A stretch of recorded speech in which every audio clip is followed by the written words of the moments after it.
बरगढ़ चांचल्य गाड़ी डिक्की लुटि नेले 11 लाख टंका अभियुक्त को गिरफ्त कला बरपाली पुलिस। बरगढ़ जिला बरपाली चाषी स्कूटी डिक्की 11,63,000 टंका लुट घटन बरगढ़ पुलिस अभियुक्त को गिरफ्त कर सफल होईछि। गिरफ अभियुक्त हेले गंजाम जिला आस्का थाना पकालापाली ग्रामर दास निरोज। 9,24,700 टंका जबत होईछि। गिरफ अभियुक्त विरोध में आस्का और नयागढ़ थाना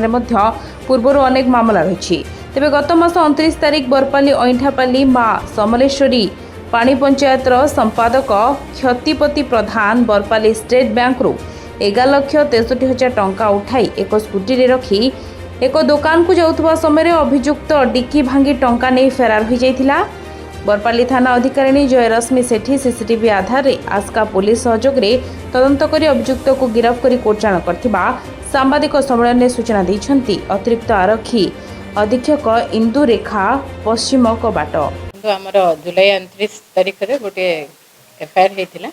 से आमर समलेश्वरी पानी पंचायत अईंठापाली जे सेक्रेटरी अच्छा हितेश प्रधान श्रीपति प्रधान आउ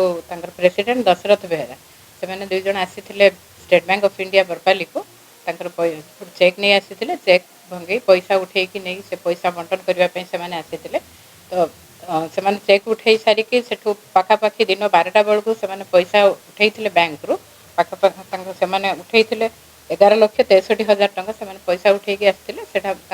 प्रेसिडेंट जे दशरथ बेहरा सी चली जाते ब्लॉक को अन्य कम जी सेक्रेटरी थे सी स्कूटी नहीं स्कूटी से पैसा को रखिकी से नहीं कि जाऊे से जगह को रास्तार से हिंदुस्तान हार्डवेयर दुकान सामने स्कूटी को रखी दुकान रू किसी सुतली किणापी से जाते तो सही समय दुईटा बाइक रे 4 जन व्यक्ति आसी गोटे पिला आसी बैग से स्कूटी रू पैसा बैग टी उठे नहीं तापर से फेरिकी देखी स्कूटी डिक्की रे पैसा ना से आसी थाना एफआईआर देते पुलिस तदंत आरंभ करथिला एवं सीसीटीवी फुटेज आधार सीडीआर एनालिसिस करी खबर पाई पुलिस ये जो आक्यूज मैंने अच्छा से आस्का अंचल पुलिस जाली गोटे टीम जाठी रेड कर सका सका रेड कलापर से दास नीरज बोली गोटे लोक जहाँ को पुलिस आप्रेहेंड कर पोजिशन रू आम 9,24,000 टंका पाइबार सक्षम होती एवं अन्य आउ अन्य जो माने इनवॉल्व अच्छा से पुलिस खोजुची आ तदंत चली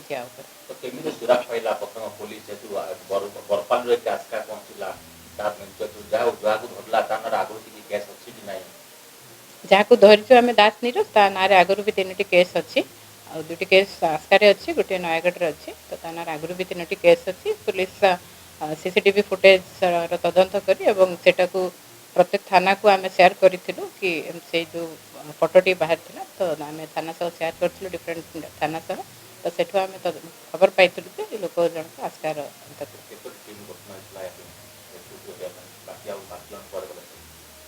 आमर देखते 2टा टीम गठन होता तो आमर गोटे टीम आज जाठू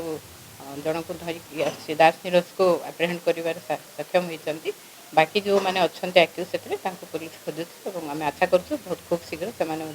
पुलिस एफआईआर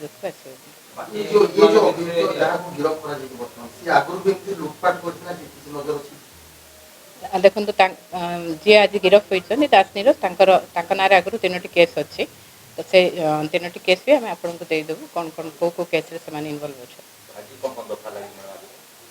यहाँ चोरी दफार सी जेहेतु डिक्की